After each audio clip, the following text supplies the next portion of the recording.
धर्म करम जाने नहीं, मन मही जाति अभिमान, ऐसे हु ब्राह्मण सो बले, रविदास श्रमिकहु जान। वाला पद तो हम लोग दोहराते हैं।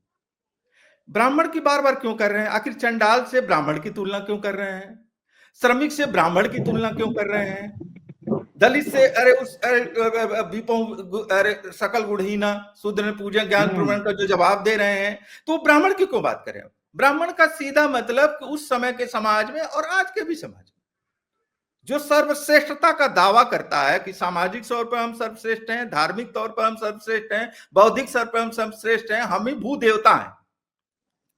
तो वो कह रहे हैं कि न केवल कह रहे हैं कि चंडाल भी तुमसे श्रेष्ठ हो सकता है और है, बल्कि श्रमिक भी तुमसे श्रेष्ठ है। जिसे हम कभी बहुजन समाज कहते थे, दलित समाज कहते थे, बहुजन श्रमण समाज कहते थे,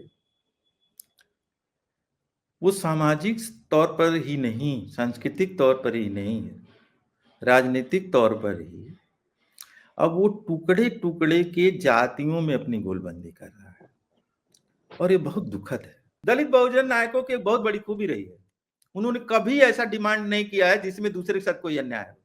सब सम बसें। जब कभी अरे रैदास कह रहे हैं कि सब सम बस, तो ये थोड़ी कह रहे हैं ब्राह्मण सम न बसे उसको नीचे बैठाया गया, दरिया राजपूत नीचे बैठ, नहीं, वो भी समान रहेगा।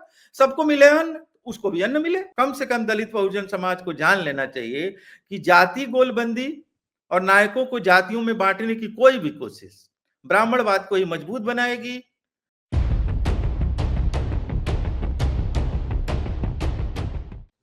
आज रविदास जयंती है। अंबेडकर नामा के सभी दर्शकों को रविदास जयंती की हार्दिक शुभकामनाएं। रविदास की बेगमपुरा जैसा समाज बनाना चाहते हैं, क्या वैसा समाज बना? आज के वर्तमान संदर्भ को देखते हुए रविदास कितने प्रासंगिक हैं? समाज उनसे कितना सीख पा रहा है, कितना बढ़ पा रहा है, या समाज उनकी बातों को एक प्रतिनिधि के तौर पर ही केवल उनको देखता है और उनकी बातों को जो है जमीनी धरातल पर नहीं उतार पा रहा है? क्या कितना उतार पा रहा है? इन तमाम विषयों पर आज मैं चर्चा करने वाला हूँ चिंतक और लेखक डॉक्टर सिद्धार्थ रामू से। नमस्कार, मैं हूं अमर और आप देख रहे हैं अंबेडकर नामा। हमारे साथ सिद्धार्थ रामू जी जुड़े हुए हैं, उनसे ही जानते हैं और समझते हैं कि आज के संदर्भ में रविदास कितने प्रासंगिक हैं। नमस्कार सर। जी नमस्कार। जी जी, सबसे पहले तो मैं आपसे क्षमा के साथ मैं रविदास को रैदास के रूप में ही संबोधित करूंगा, उसके पास में नहीं ठीक है, जाऊंगा। बिल्कुल बिल्कुल जी। और सबसे पहले मैं संत श्रमण परंपरा के महान क्रांतिकारी, कवि, लेखक, चिंतक संत संत रैदास को सादर नमन करता हूं, और रैदास जी को चाहने वाले को, उनके विचारों के अनुयायियों को और उनसे प्रेरणा लेने वालों को आज उनके जन्मदिन पर हार्दिक बधाई भी देता हूं।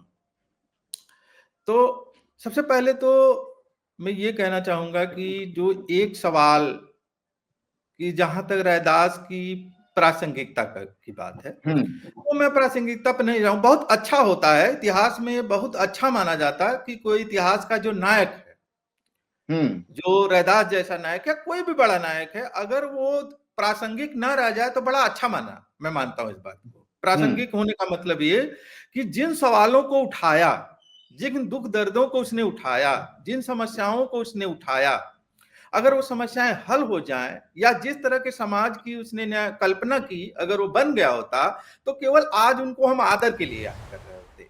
लेकिन आज के करीब करीब 500 वर्ष पहले या 450 वर्ष पहले रैदास जिन सवालों को उठा रहे हैं, जिस समाज का स्वप्न देख रहे हैं, जिन शक्तियों से लड़ रहे हैं, अगर आज भी वो शक्तियां ताकतवर हैं और वो सवाल मौजूद हैं, तो हमारे लिए एक भारतीय के तौर पर और एक भारतीय समाज के सदस्य के तौर पर, एक रैदास के अनुयायी के तौर पर भी कोई बहुत अच्छी बात नहीं है।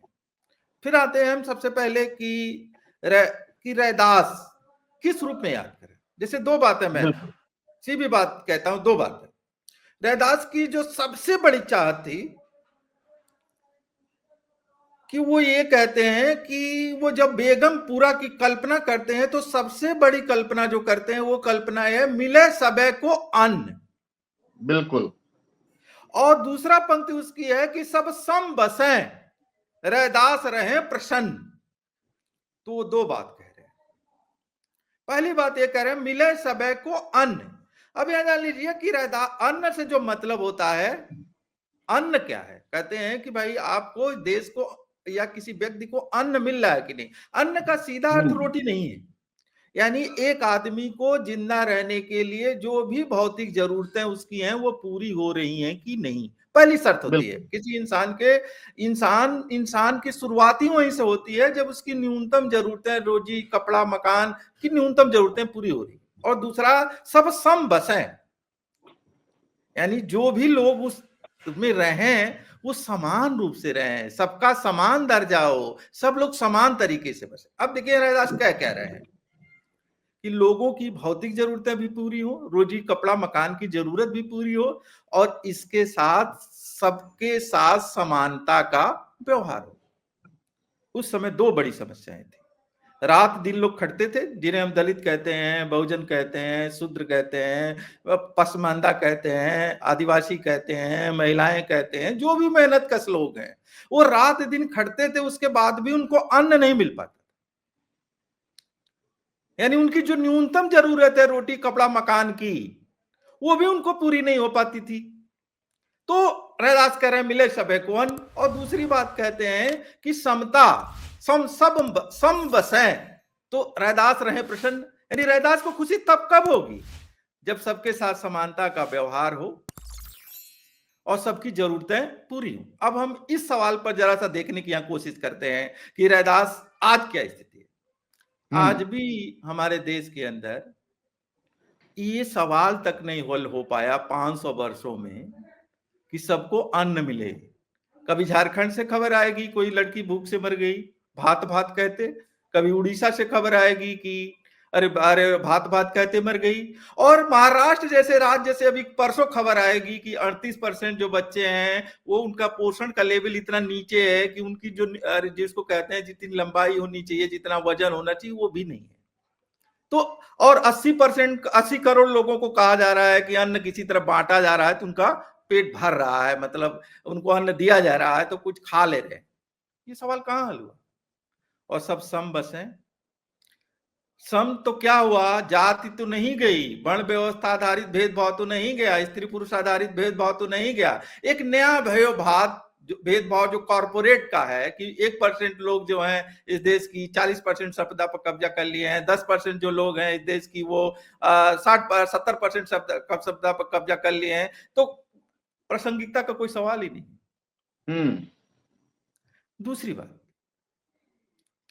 कि रैदास जो एक बड़ी बात कह रहे हैं, मैं आज एक लेख आज लेख लिखा कि रैदास 14वीं शताब्दी, जिसको मध्यकाल कहते हैं, सामंती काल कहते हैं, अंधेरा का युग लोग कहते हैं, और कहते हैं कि आधुनिकता का भी शुरुआत नहीं हुई है। 14वीं शताब्दी के 15वीं शताब्दी बल्कि कहें उनके काम का, 15वीं शताब्दी में रैदास आधुनिक चिंतक के तौर पर सोच रहे हैं, क्रांतिकारी चिंतक के तौर पर सोच रहे हैं, न केवल रूसो और यूरोप के आधुनिकतावादियों की तरह सोच रहे हैं, बल्कि मार्क्स की तरह सोच रहे हैं। वो क्या सोच रहे हैं? साफ शब्दों में वो कहते हैं कि वो ये नहीं कहते हैं कि पूरे चरण चंडाल के तरफ, वो कहते हैं उनका पद है ना कि अगर गुणहीन है, गुणवान है तो चंडाल के चरण पूजिए, लेकिन बाबर के चरण न पूजिए अगर गुणहीन है। लेकिन इससे भी बड़ी दूसरी बात कह रहे हैं, जो आज का बहुजन आंदोलन, दलित आंदोलन या हम सभी लोग एक सवाल को गायब कर देते हैं पूरी तरह, कि रैदास सामाजिक तो सवाल जितना उठा रहे हैं उतना ही मजबूती से आर्थिक सवाल उठा रहे हैं। और इस मामले में मैं एक दो छोटे छोटे हमको अनुमति दें तो एक जो 2-3, क्योंकि अन्य पदों की खूब चर्चा होती है, लेकिन रैदास के इन पदों की और इसकी चर्चा बहुत कम होती है, क्योंकि हमने ये बना लिया है कि हम ये सोचते हैं कि केवल समस्या कुछ सामाजिक है, कि केवल सामाजिक समस्या है। और सच बात कहें बहुत ईमानदारी से तो हम अपने ही बीच के 70% जो मेहनत कश लोग हैं, गरीब गुरबा लोग हैं, उनको तो हमने छोड़ ही दिया है।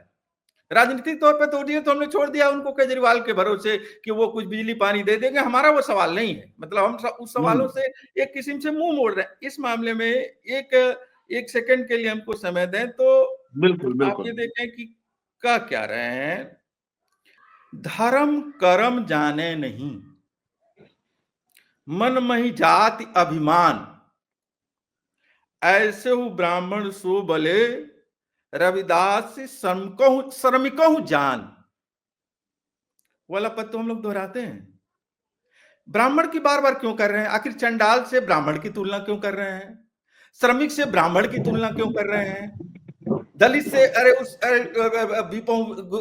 सकल गुढ़ीना शूद्र पूजन ज्ञान प्रमाण का जो जवाब दे रहे हैं, तो ब्राह्मण की क्यों बात करें? ब्राह्मण का सीधा मतलब उस समय के समाज में और आज के भी समाज में जो सर्वश्रेष्ठता का दावा करता है कि सामाजिक तौर पर हम सर्वश्रेष्ठ हैं, धार्मिक तौर पर हम सर्वश्रेष्ठ हैं, बौद्धिक स्तर पर हम सर्वश्रेष्ठ हैं, हम ही भू देवता हैं। तो वो कह रहे हैं कि न केवल कह रहे हैं कि चंडाल भी तुमसे श्रेष्ठ हो सकता है और है, बल्कि श्रमिक भी तुमसे श्रेष्ठ है। तो रैदास वो ये ऐसे विचारक हैं। मैं एक इस नए पक्ष पर जोर देना चाहता हूं क्योंकि अन्य बातें होती रहती हैं कि जो श्रमिक पर जोर दे रहे हैं। दूसरा आप देखिए कि मार्क्स कहते हैं कि श्रम करके ही सबको जीना चाहिए, बिना श्रम के जीने वाला परजीवी होता है, पैरासाइट होता है। तो रविदास क्या कहें? रविदास श्रम कर खाइयो, जो लो पार बसाए, नेक कमाई जो करें कबहू न निष्फल जाए।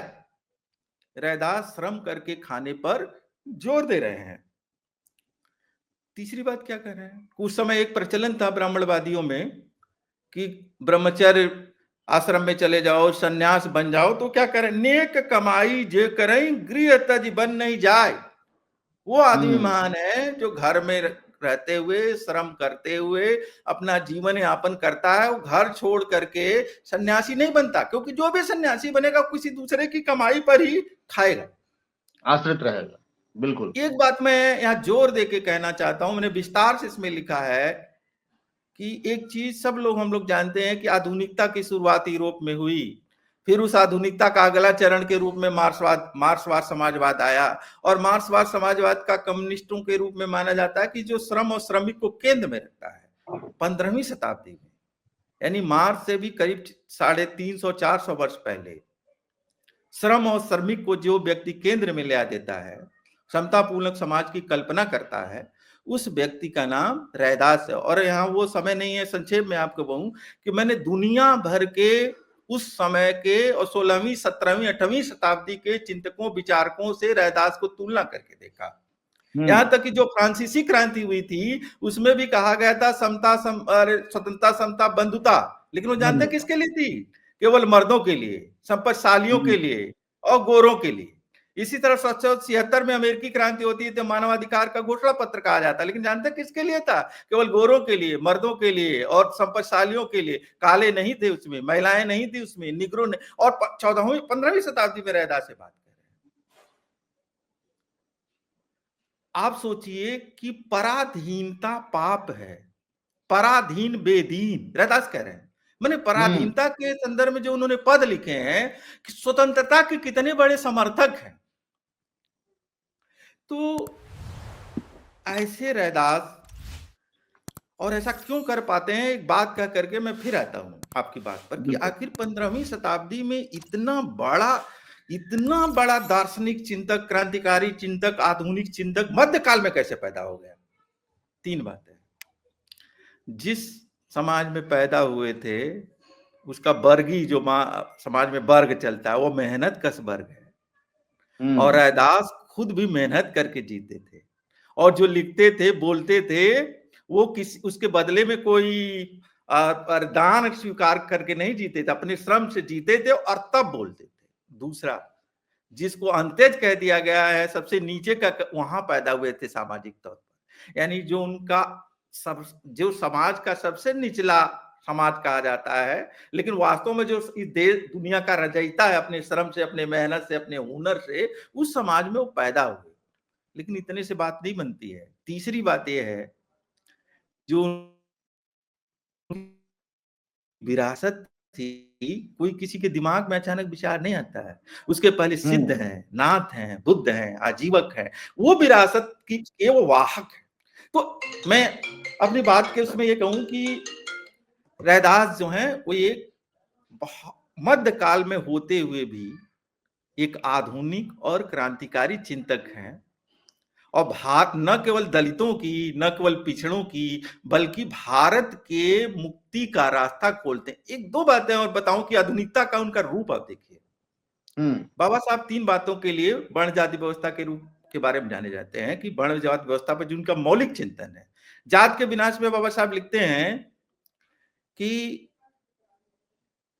अगर इस किताब से मैं ये बता सका कि भारतीय समाज जो हिंदू समाज बहुसंख्यक है वो मानसिक तौर बीमार समाज है, और उसकी बीमारी जो है वो क्या है, जात की बीमारी, जाति। रैदास उस समय क्या कह रहे हैं, मानुषता को खात है रैदास जाति को रोग। रोग ही शब्द है। आप सोचिए 400-450 वर्ष पहले बाबा साहब रोग कह रहे हैं, बाद में कह रहे हैं उसके 450 वर्ष पहले वो कह रहे हैं कि रोग है। फिर बाबा साहब एक बात कह रहे हैं कि जब तक वर्ण जाति व्यवस्था खत्म नहीं होगी तो यहाँ मनुष्यता जुड़ नहीं पाएगी, भारत एक राष्ट्र नहीं बन पाएगा, हम एक नहीं हो पाएंगे, हमारे अंदर समता, बंधुता, स्वतंत्रता, बंधुता का भाव नहीं आ पाएगा। रैदास क्या कह रहे हैं कि मानुषता न जुड़ सके जबलहु जाति न जात, जब तक जाति नहीं जाएगी मनुष्यता जुड़ नहीं पाएगी। और एक छोटी बात जो हम लोग बाबा साहब की एक थियरी, स्ट्रेटिफिकेशन ऑफ कास्ट, जो स्तरीकरण है एक जाति में दूसरी, तो रैदास कह रहे हैं जाति जाति में जाति है ज्यों केलन में पात। तो बात के पहले दौर में, प्रारंभिक बात में मैं आपसे कहूं कि रैदास एक मध्य का, भले ही आज के 500 वर्ष पहले पैदा हुए हों, मध्य काल में पैदा हुए हैं, लेकिन एक बहुत ही आधुनिक क्रांतिकारी किस्म के चिंतक और विचारक हैं। और उनकी प्रासंगिकता का बने रहना मैं बहुत अच्छी बात नहीं मानता, पहले कह चुका हूं। ये सब समस्याएं हल हो गई होती, हमारे सामने नई समस्याएं आती, और हम रैदास को केवल आदर के लिए याद करते कि ऐसा महान क्रांतिकारी पैदा हुआ था, उनकी कोई उठाया गया सवाल आज जीवित न रहता तो अच्छा ही होता। यहाँ एक सवाल बनता है सर, आप रविदास की बात किए, तमाम बहुजन बुद्धिजीवी डॉक्टर अंबेडकर तक के सिलसिलेवार ढंग से भी अगर देखें तो सबने कहीं ना कहीं जाति प्रथा पर प्रहार किया है, चाहे वो रैदास हो, कबीर हो, पेरियार हो, बाबा साहब हो। बाबा साहब ने एलिगेशन ऑफ कास्ट भी लिखा। क्या इन सब के बावजूद भी समाज में क्या वो भ्रांति या वो जो एक दूसरे से हायरार्किकल सिस्टम है, क्या वो टूट पाया है, या और ज्यादा बट गया है, और ज्यादा बिखर गया है, और एक समाज जो है दूसरे समाज के महापुरुषों को देखना नहीं चाहता है, या उनको एक वर्ग में बांट कर रख दिया गया है? देखिए ये तो हुआ है। एक चीज तो ये है कि ये कहा जाए कि टूटा नहीं है, टूटा भी है बहुत कुछ, लेकिन जो एक बहुत ही नकारात्मक चीज हो रही है जो शुरू में, कि जिसे हम कभी बहुजन समाज कहते थे, दलित समाज कहते थे, बहुजन श्रमण समाज कहते थे,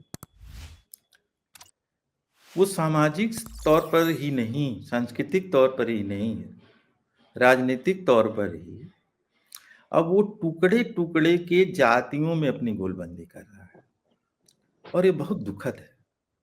जैसे शुरुआती आंदोलनों में किसी को पता ही नहीं था कि साहू जी महाराज किस जात के हैं, बिल्कुल, या जगदेव बाबू किस जात के हैं, या संतराम बीए किस जात के हैं। यहां तक ज्योतिराव फूले को भी लोग सोचते थे शायद दलित होंगे, कोई होंगे। एक तो बड़ी, जैसे पूरा राजनीतिक धारा जातियों में बदली है। जैसे मान लीजिए बिहार का उदाहरण लीजिए, एक छोटा था, साफ शब्दों में कहूं, बिहार में कोई बहुजन आंदोलन नहीं चल रहा है, कोई बहुजन राजनीति नहीं चल रही है, कोई दलित आंदोलन भी नहीं, अरे दलित राजनीति भी नहीं चल रही है, वहां घोर जातिवादी राजनीति चल रही है। चिराग चाहे इधर रहे चाहे उधर रहे तो दुसाद उधर रहेंगे, क्योंकि दुसाद जात के नेता है। माझी जी इधर रहे उधर रहे वहां रहेंगे, कि माझी जी मुसहर जात के नेता हैं। वो जो एक नेता हैं निषाद समाज के, वो जिधर रहेंगे उधर निषाद समाज रहेगा। कुशवाहा कुर्मी समाज उधर रहेगा जहां नीतीश जी रहेंगे, उधर आ जाएंगे तो उधर चला जाएगा, उधर चला जाएगा। और ये जो बीमारी है ना, ये बिहार में तो दिख रही है, सबसे फोड़ा फूट गया है, लेकिन ये चौतरफा होगा। और दूसरी बात जो आप कह रहे थे वो भी बहुत ही शर्मनाक है कि संतराम बीए, बहुतों लोगों को पता ही नहीं था कुम्हार हैं, तो उन पर काम करेंगे महेश प्रजापति, क्योंकि वो भी कुम्हार है। कितनी शर्मनाक बात है। यहां तक कि वाल्मीकि, ओम प्रकाश वाल्मीकि जैसा आदमी जो बहुजन समाज का, पूरा देश का महान कवि है, तो उस पर काम कौन करेगा? नरेंद्र वाल्मीकि के जिम्मे चला जाएगा कि उनको वो काम करेंगे। यहां तक कि पेरिया ललई सिंह यादव, मैं नाम लेके कह रहा हूं, उन पर काम करने की जिम्मेदारी किसी यादव लड़के पे चली जाएगी, वो करेगा। बात यहां तक पहुंच गई है, बहुत ही शर्मनाक है। रैदास जो पूरे बहुजन समाज के नेता थे, उनको भी धीरे धीरे कुछ दलित समाज या रबदसिया समाज में समेटने की कोशिश हो रही है। एग्जैक्टली मैं वही कह रहा हूँ। और ये जो और रैदास के साथ दो जो काम किया गया ना, उसने बहुत ही भट्ठा बैठा दिया। रैदास जैसे महान विचारकी को पनपने नहीं दिया। एक काम तो ये कि हर तरह से उनको ब्राह्मण बनाने, ईश्वर बनाने की कोशिश, चाहे वो मंदिर में बैठा के, चाहे उनके गले में माला पहना के, चाहे माला वाली उनकी मूर्तियां पहना के। और रैदास शब्द अरे नाम को कह देना कि तो भदेश है, रविदास में तस्तम है, संस्कृत से मिलता जुलता है, तो रैदास कोई कहे तो गाली दे देना, क्योंकि ये तो खरा अरे गंवरुआ टाइप का शब्द है। और दूसरा जो हुआ ना, आप झारखंड में चले जाइए, कुछ और जगह पर चले जाइए, तो यहाँ तक कि कई जगहों तो रैदास को बाबा साहब के खिलाफ भी खड़ा किया जाता है। बाबा साहब बड़े, रैदास साहब बड़े। इसी में मैं सर एक लाइन का और आपका एडिशन कर रहा हूँ, खास करके तब ये अब चीजों को सिनेरियो वाइज देखें कि लास्ट ईयर जब वर्गीकरण का फैसला आया है सुप्रीम कोर्ट में, उसके बाद जो है बाबा साहब के बरस एक वाल्मीकि समाज अलग हो गया और इधर जाटव समाज, दलित समाज एक अलग हो गया। दोनों के प्रतिनिधि जो है एक रूप में नहीं आकर दोनों के प्रतिद्वंदी के रूप में साबित किए जा रहे हैं। वर्तमान समय की बात कह रहा हूं। ये जैसे ऐसे कहेंगे ना तो ये सच है, ये पूरी तरह सच नहीं है, ये भी एक सच है। अगर ये पूरी तरह से कहेंगे तो ठीक नहीं होगा मतलब, लेकिन यह भी एक सच विकसित हो रहा है। जो दुश्मन शक्तियां वो तो अपना काम कर रही है, उनका तो काम ही बंटना ना, क्योंकि फूले ने ही शुरू में कह दिया था। और सीधा सा उत्तर है, आप ये सोचिए कि 15% लोग, 10% लोग, कम से कम 1000 वर्ष का इतिहास तो दिख रहा है ना, हमको रूल कर रहे हैं। आज भी हमको रूल कर रहे हैं, हमारे प्रशासन कर रहे हैं। कैसे कर रहे हैं? एक ही हथियार है, हमको टुकड़े टुकड़े में बांटा, फूले साहब गुलामगिरी में कर रहे हैं। और हम टुकड़े टुकड़े को एक करने की जगह पर हमने टुकड़े और टुकड़े हम बना रहे हैं। और इस मामले में एक बाबा साहब बात कहे थे, वही काम हम कर रहे हैं।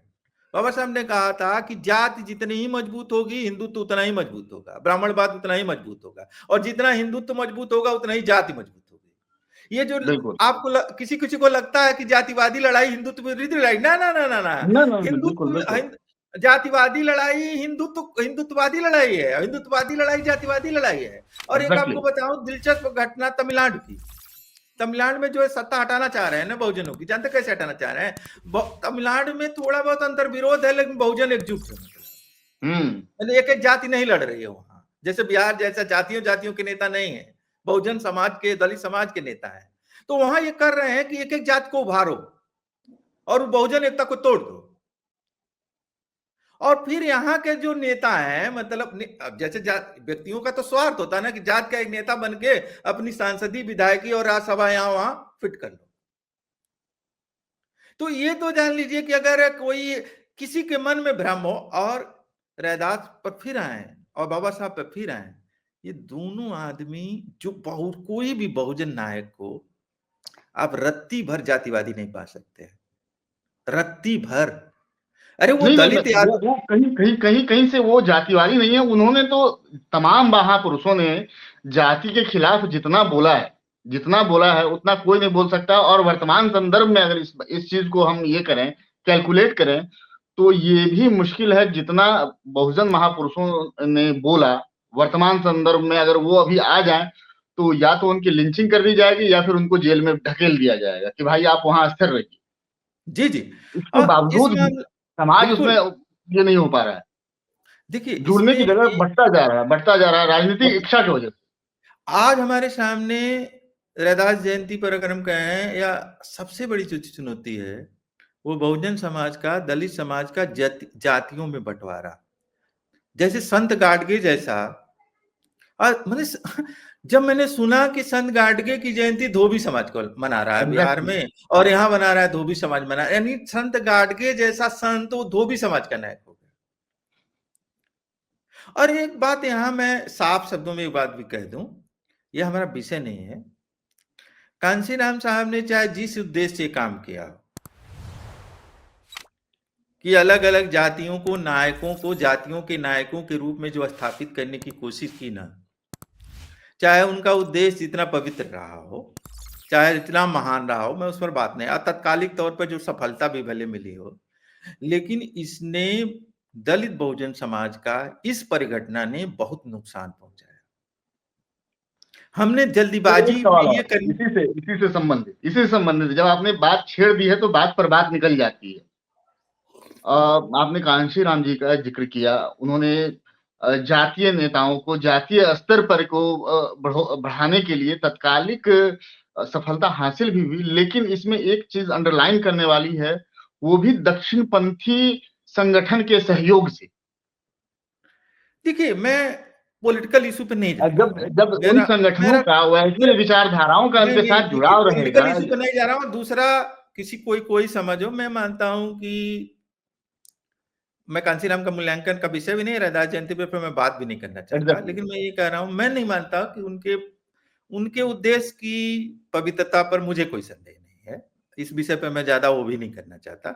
मैं मानता हूं कि उनका उद्देश्य पवित्र था, उन्होंने एक तरीका खोजने की कोशिश की और उस तरीका से कुछ सफलता मिली, लेकिन बाद में उस तरीके का दुष्परिणाम सामने आए हैं। और आज कम से कम दलित बहुजन समाज को जान लेना चाहिए कि जाति गोलबंदी और नायकों को जातियों में बांटने की कोई भी कोशिश ब्राह्मणवाद को ही मजबूत बनाएगी, द्विज वर्चस्व को ही मजबूत बनाएगी, दलितों बहुजनों को कमजोर करेगी। कब एक रत्ती भर भी कोशिश अगर ये होती है किसी जाति गोलबंदी की या किसी को जाति नायक में बदलने की, तो वो ब्राह्मणवाद के काम की चीज है, आपकी इच्छा हो चाहे न हो। वो नो। संत गाडगे भी मना रहे हैं, रैदास भी मना रहे हैं, वो जातियों के नायक के रूप में मना रहे हैं, और हम उनको बहुजन समाज के नायक के रूप में, और बहुजन समाज के नायक के रूप में नहीं मना रहे हैं, वो हमारे भारतीय समाज के नायक हैं, वही भारत के एग्जैक्टली। नायक हैं। बाबा साहब भारत के नायक है, रैदास साहब भारत के नायक, वही असली नायक है। ये नायक वो होता है जो समाज के बहुसंख्यक लोगों की चिंता करता है, सबके लिए नहीं। जब वो कह रहे हैं श्रम कर खाइए, तो सबके लिए कह रहे हैं, समता की बात कर रहे हैं, तो ये तो एक बात और जान लीजिए कि दलित बहुजन नायकों की एक बहुत बड़ी खूबी रही है, उन्होंने कभी ऐसा डिमांड नहीं किया है जिसमें दूसरे के साथ कोई अन्याय हो। सब सम बसें, जब कभी अरे रैदास कह रहे हैं कि सब सम बस, तो ये थोड़ी कह रहे हैं ब्राह्मण सम न बसे उसको नीचे बैठाएगा या राजपूत नीचे बैठ, नहीं, वो भी समान रहेगा, सबको मिले अन्न उसको भी अन्न मिले। या आप देखिए कि बाबा साहब ने महार सत्याग्रह उठाया, तो पानी पीने का अधिकार, तो पानी तो ये तो नहीं कहे बाबन ठाकुर उसमें नहीं पिएगा, संविधान बनाए तो ये तो नहीं कहे उसको ये हक नहीं होगा। दलित बहुजन समाज का जो नायक है वो ब्राह्मणों, ठाकुरों, लालाओं के साथ अन्याय, किसी के साथ अन्याय नहीं करता है, वो बस ये कहता है तुम हमारे साथ अन्याय नहीं करो, हम तुम्हारे साथ समानता का व्यवहार करना चाहते हैं, हम तुमसे भी यही उम्मीद करते हैं कि तुम हमारे साथ समानता का व्यवहार करो। और सर, इस चलते मामले चलते में लास्ट में एक कंक्लूजन, जी, कैसे कंक्लूड करें चीजों को रविदास जयंती पर वर्तमान दलित संदर्भ को देखते हुए? एक बात आपकी जान आखिरी लीजिए, टिप्पणी क्या रहेगी? एक एक चीज और जान लीजिए कि राहुल गांधी एक बात कहते हैं, वो क्यों कहते हैं वो तो वो जाने, मैं उसके संदर्भ में केवल पॉइंट उठा रहा हूं। बिल्कुल। आज की लड़ाई वैचारिक लड़ाई है, दो विचारों की लड़ाई है, और रैदास एक महान विचारक है। आर्थिक व्यवस्था कैसी हो, सामाजिक व्यवस्था कैसी हो, सांस्कृतिक व्यवस्था कैसी हो, धार्मिक व्यवस्था कैसी हो, व्यक्तियों के रिश्ते कैसे हो, कैसा समाज बने, जिसकी वो बेगमपुरा की बात करते हैं, 15वीं शताब्दी में उसकी एक मोटी मोटा मुकम्मल तस्वीर रख रहे हैं। हम इनका पॉलिटिकल इस्तेमाल की जगह पर अगर इनकी वैचारिकी को ले जाए, क्योंकि राजनेता नहीं है ये, उनकी वैचारिकी को सामने लाएं। रैदास की वैचारिकी ये नहीं है कि अरे उसके आधार पर जाट और समाज की गोलबंदी की जाए, या गाडगे की ये वैचारिकी नहीं है कि उसके आधार पर धोबी समाज की गोलबंदी की जाए। हम तो यहां तक कह रहे हैं कि ये भी नस्ली बात होगी कि हम ये कहें कि अरे बहुजन नायकों का मतलब है कि बहुजन नायक कोई ब्राह्मणों, ठाकुरों और लालाओं और से कोई व्यक्तिगत अरे अरे वो मामला है, व्यक्तिगत नहीं है, बस तुम्हारे वर्चस्व को हम नहीं स्वीकार करते, तुम्हारे किसी अन्याय को नहीं स्वीकार करते, तुमसे किसी तरह दोयम दर्जे का, लेकिन हम तुमको भी बराबरी देने को तैयार हैं। लेकिन तुम वर्चस्व की कोई बात करोगे तो हम उसको स्वीकार करने को तैयार नहीं है। और इस मामले में हम लोगों को रैदास की वैचारिकी को अधिक से अधिक लोगों तक ले जाना चाहिए, और सवालों को दार्शनिक सवाल होते हैं राजनीति से जुड़े हुए, लेकिन थोड़ा अलग भी रखना चाहिए। वैचारिक सवाल राजनीति से जुड़े हुए होते हैं, लेकिन वो जुड़े भी होते हैं, अलग भी होते हैं। जैसे एक छोटा उदाहरण देकर के बात करूं कि पेरियार वैचारिक मार्गदर्शन करते रहे तमिलनाडु का, लेकिन राजनीति तो अन्नादुरई कर रहे थे, कामराज कर रहे थे।